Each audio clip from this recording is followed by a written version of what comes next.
نحمده ونصلي على رسوله الكريم اما بعد فاعوذ بالله من الشيطان الرجيم بسم الله الرحمن الرحيم ضرب الله مثلا للذين كفروا امرأة نوح وامرأة لوط كانتا تحت عبدين من عبادنا صالحين فخانتاهما فلم يغنيا عنهما من الله شيئا وقيل ادخلا النار مع الداخلين وضرب الله مثلا للذين آمنوا امرأة فرعون إذ قالت رب ابن لي عندك بيتا في الجنة ونجني من فرعون وعمله ونجني من القوم الظالمين ومريم ابنة عمران التي أحسنت فرجها فنفخنا فيه من روحنا وصدقت بكلمات ربها وكتبه وكانت من القانتين صدق اللہ مولانا العظیم وبلغنا رسولہ النبی الکریم الامین ان اللہ وملائکتہ یصلون علی النبی یا ایھا الذین آمنوا صلوا علیہ وسلموا تسلیما الصلاۃ والسلام علیک یا سیدی یا رسول اللہ وعلی آلک واصحابک یا سیدی یا حبیب اللہ الصلاۃ والسلام علیک یا سیدی یا نبی اللہ وعلی آلک واصحابک یا سیدی یا رحمۃ للعالمین۔ نہایت ہی واجب الاحترام سامعین و ناظرین، آج کے اس درس قرآن سلسلہ نمبر 22 میں قرآن کریم کہ سورہ تحریم کی آیات مبارکہ جو میں نے تلاوت کی ہیں، ان میں اللہ تبارک و تعالیٰ نے 4 عورتوں کا ذکر کیا ہے۔ ان عورتوں کا ذکر میں آپ حضرات کے سامنے عرض کروں گا۔ ان میں ایک عورت کا نام تھا واحلہ۔ یہ حضرت نوح علیہ السلام کی بیوی تھی۔ اس کو ایک نبی برحق کی زوجیت کا شرف حاصل تھا اور برسوں یہ اللہ کے نبی کی صحبت سے سرفراز رہی، مگر اس کی بد نصیبی قابل عبرت ہے کہ اس کو ایمان نصیب نہیں ہوا، بلکہ یہ حضرت نوح علیہ السلام کی دشمنی، توہین اور بے ادبی کے سبب سے بے ایمان ہو کر مر گئی اور جہنم میں داخل ہوئی۔ یہ ہمیشہ اپنی قوم میں جھوٹا پروپیگنڈا کرتی تھی کہ حضرت نوح علیہ السلام مجنون اور پاگل ہیں، معاذ اللہ ثم معاذ اللہ، لہٰذا ان کی کوئی بات نہ مانو، یہ پروپیگنڈا کرتی تھی۔ سامعین و ناظرین حضرات، جو دوسری عورت ہے اس کا ذکر اللہ نے قرآن کریم میں فرمایا ہے۔ دوسری عورت کا نام واحلہ ہے۔ پہلی واحلہ تھی، دوسری واحلہ ہے۔ یہ حضرت لوط علیہ السلام کی بیوی تھی۔ یہ بھی اللہ کے ایک جلیل القدر نبی کی زوجیت و صحبت میں برسوں رہی، مگر اس کے سر پر بد نصیبی کا ایسا شیطان سوار ہوا کہ سچے دل سے کبھی ایمان نہیں لائی۔ منافقت تھی، اور سب سے بڑھ کر اس کی بد نصیبی یہ تھی کہ اس کی اس منافقت کی وجہ سے اسے ایمان حاصل نہ ہوا، بلکہ عمر بھر منافق رہی اور اپنے نفاق کو چھپاتی رہی۔ یعنی منافقت جو کرتی تھی اسے چھپانے کی بھی کوشش کرتی تھی، لیکن اللہ رب العالمین کی بارگاہ میں کسی بات کو چھپایا تو نہیں جا سکتا۔ جب قوم لوط پر عذاب آیا اور پتھروں کی بارش ہوئی، اس وقت حضرت لوط علیہ السلام اپنے گھر والوں اور مومنین کو ساتھ لے کر بستی سے باہر چلے گئے اور وائلہ بھی آپ کے ساتھ تھی۔ حضرت نوح علیہ السلام نے فرمایا تھا کہ کوئی شخص بستی کی طرف مڑ کے نہ دیکھے، تو سب نے آپ کے حکم کی تعمیل کی اور فرمایا کہ اگر کوئی دیکھے گا تو وہ اس عذاب میں مبتلا ہو جائے گا۔ یہ پتھروں کی بارش ہے، اس میں جس نے بھی مڑ کر دیکھا وہ اس عذاب کا مرتکب ہو جائے گا۔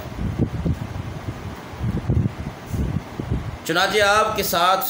والوں میں سے کسی نے بھی بستی کی طرف نہیں دیکھا، کیونکہ وہ مومن تھے،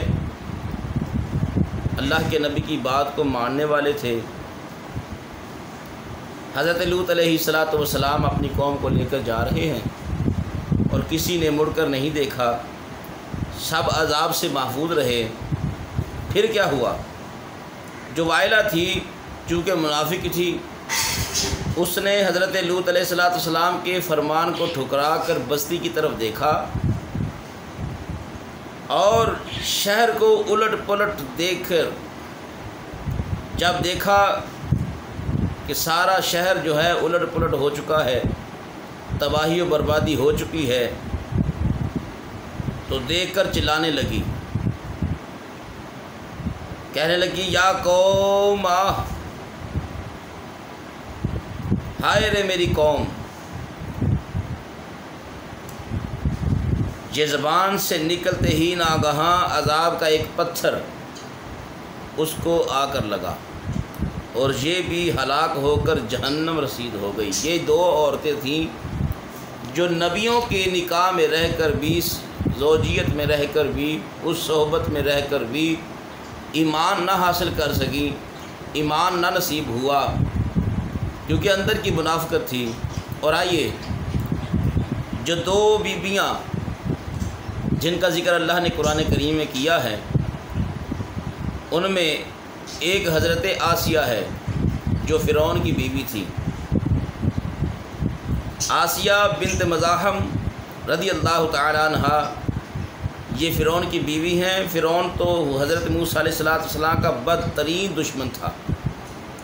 لیکن حضرت آسیہ نے جب جادوگروں کو حضرت موسیٰ علیہ السلام کے مقابلے میں دیکھا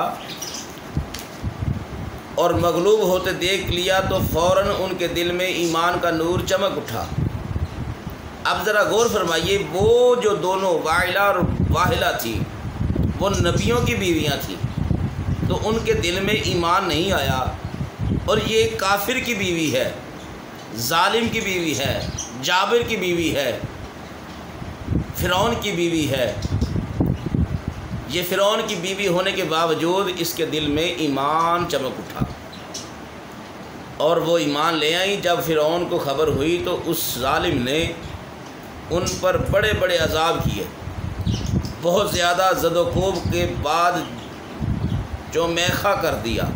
یعنی 4 گونٹھیاں گاڑ کر حضرت آسیہ کے چاروں ہاتھوں پاؤں میں لوہے کی میخیں ٹھونک دی، اتنا ظلم کیا، اور آپ کو جکڑ دیا، وہ ہل بھی نہیں سکتی تھیں، اور بھاری پتھر سیدھا پر رکھ کر دھوپ کی تپش میں ڈال دیا اور دانہ پانی بند کر دیا۔ لیکن ان مصائب و شدائد کے باوجود وہ اپنے ایمان پر قائم و دائم رہیں اور فرعون کے کفر سے خدا کی پناہ اور جنت کی دعائیں مانگتی رہیں، اور اسی حالت میں ان کا خاتمہ بالخیر ہو گیا اور وہ جنت میں داخل ہو گئی۔ اور ابن کیسان کا قول ہے کہ وہ زندہ ہی اٹھا کر جنت میں پہنچا دی گئی۔ یہ ایک کافر کے گھر میں رہنے والی، کافر کے نکاح میں آنے والی عورت ہے جس کا ذکر جنت میں ہو رہا ہے۔ اور چوتھی حضرت مریم بنت عمران رضی اللہ تعالی عنہا، یہ حضرت عیسیٰ علیہ السلام کی والدہ ہیں۔ چونکہ حضرت عیسیٰ علیہ السلام کے ان کے شکم سے بغیر باپ کے پیدا ہوئے، لوگوں نے طعنہ زنی کی اور بدگوئیوں سے ان کو بڑی بڑی ایذائیں پہنچائیں،